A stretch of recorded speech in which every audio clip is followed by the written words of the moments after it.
Good morning students, welcome back. Now we start the new topic, producer equilibrium. किसी की book में ये 10 chapter हो सकता है, किसी की बुक में ये 11 और 9 भी हो सकता है. तो मैंने इसीलिए आपको पहले भी बताया था कि हम जो है टॉपिक वाइज स्टडी करेंगे. हम जो है चैप्टर वाइज स्टडी नहीं कर पाएंगे. ठीक है, तो आज हम जो नया टॉपिक स्टार्ट करने वाले हैं producer equilibrium. This is new chapter. ये जो है पूरी तरीके से एक नया चैप्टर है. आपने कॉस्ट पढ़ लिया, रेवेन्यू पढ़ लिया. अब कॉस्ट और रेवेन्यू पढ़ने के बाद में आपको पता चल गया है कि इनपुट और आउटपुट्स क्या होते हैं. हमारी कॉस्ट जो होती है वो इनपुट्स होती है और आउटपुट जो होते हैं वो रेवेन्यूज होते हैं. अब ये इनपुट और आउटपुट का सीधा सीधा जो रिलेशन होता है वो प्रोड्यूसर से होता है.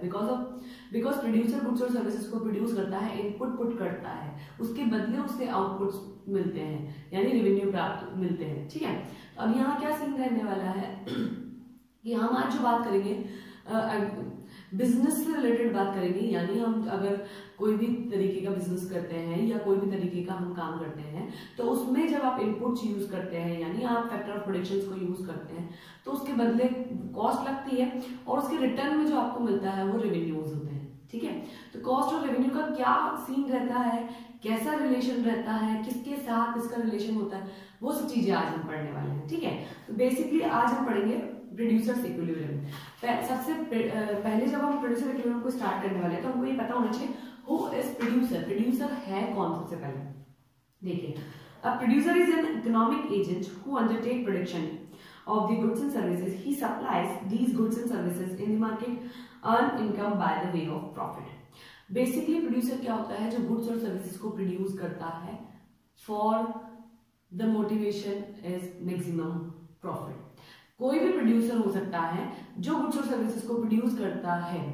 किसके लिए?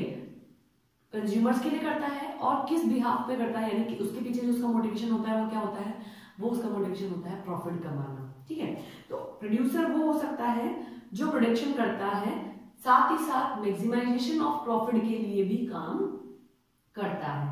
ठीक है, प्रोडक्शन रिक्वायर्ड इनपुट्स. प्रोडक्शन कभी भी आप अगर करना चाहते हैं तो उसके लिए रिक्वायर होंगे इनपुट्स.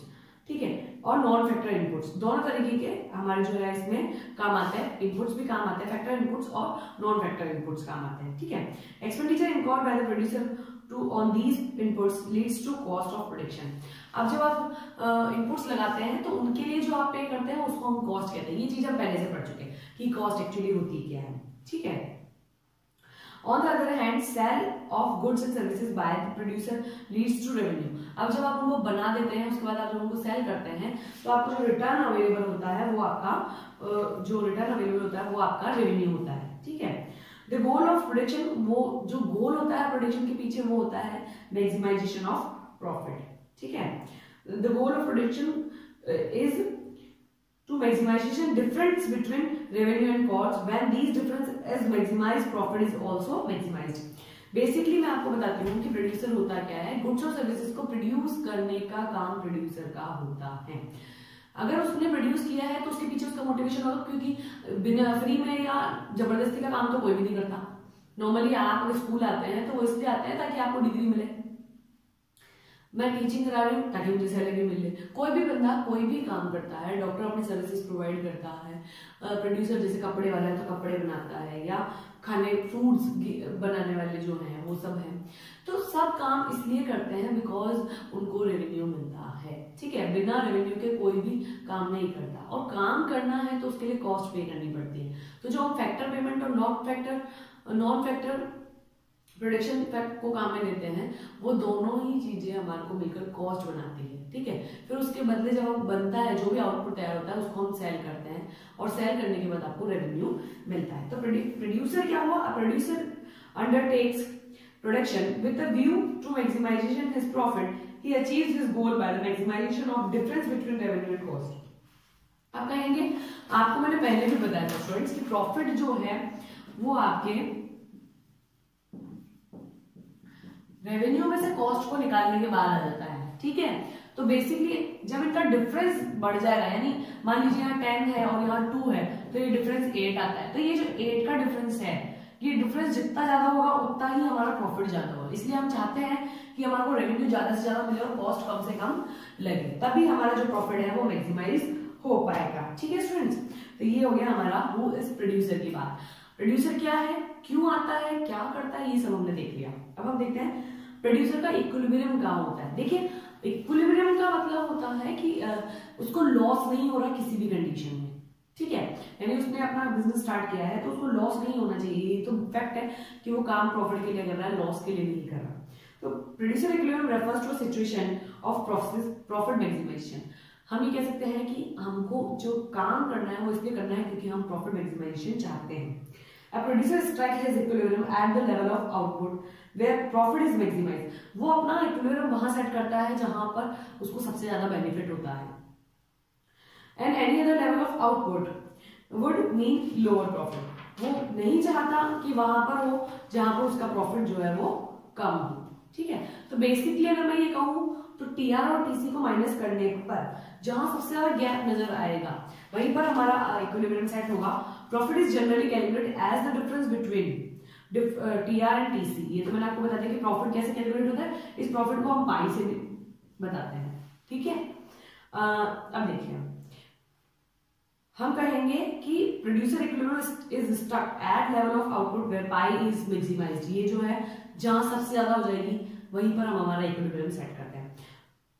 ये तो बेसिक बात हो गई ना स्टूडेंट्स कि अगर हम प्रोडिक्शन कर रहे हैं तो हम प्रॉफिट के लिए कर रहे हैं, विदाउट एनी प्रॉफिट तो हम प्रोडिक्शन नहीं कर सकते ना।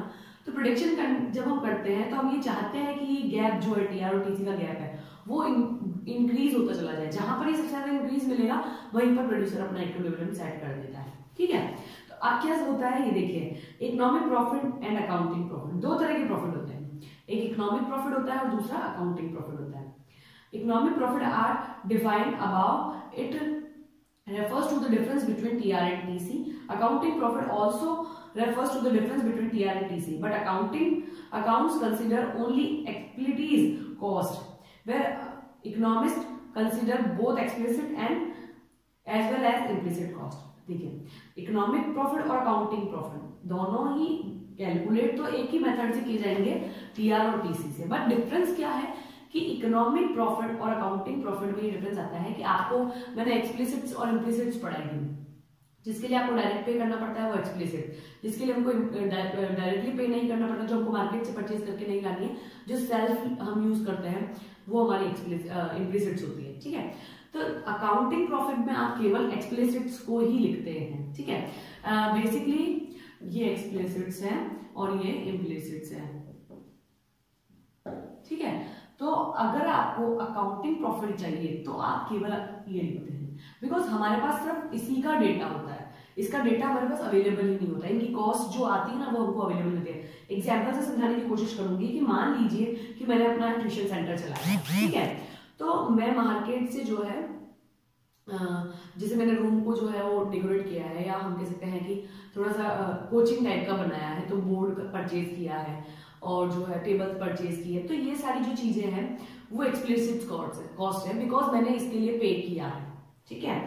अब रेंट की बात आई, मैंने मेरे घर में उसको ओपन किया तो रेंट मुझे पे नहीं करना पड़ा, ठीक है, तो वो इम्प्लिसिट होगी। यहाँ पर मैं इम्प्लिसिट को ऐड नहीं कर सकती बिकॉज ये अकाउंटिंग प्रॉफिट है, अकाउंटिंग एक वो है डेटा अवेलेबल नहीं है, ठीक है। तो अगर आप अकाउंटिंग प्रॉफिट की बात करते हैं तो टीआर और टीसी के गैप तो आएगा, यानी दोनों के बीच में हम कैलकुलेशन इसी कंडीशन से करेंगे, बट प्रॉब्लम ये है कि हम सिर्फ एक्सप्लिसिट्स को लिखते हैं क्योंकि हमारे पास उसी का डेटा अवेलेबल होता है। मैं मार्केट से क्या क्या सामान लाई, कितने कितने में लाई, ये सब चीजें मैं बता सकती हूँ।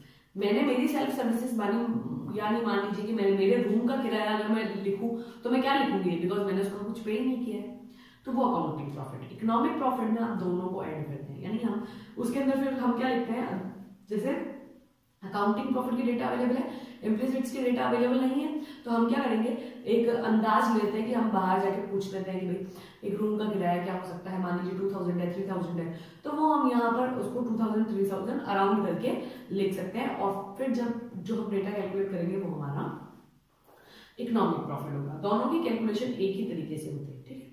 एक कॉन्सेप्ट आपके आता है ग्रॉस कॉन्सेप्ट और नेट कॉन्सेप्ट, ठीक है। तो यहाँ ग्रॉस प्रॉफिट और नेट प्रॉफिट क्या होता है वो हम देखते हैं। Economic profit are estimates both as gross profit and net profit. The difference is as under gross profit TR minus TVC and net profit TR minus TVC plus TFC. अगर हम कहें कि हमको ग्रॉस प्रॉफिट जो है calculate करना है, आपको करना है ग्रॉस प्रॉफिट,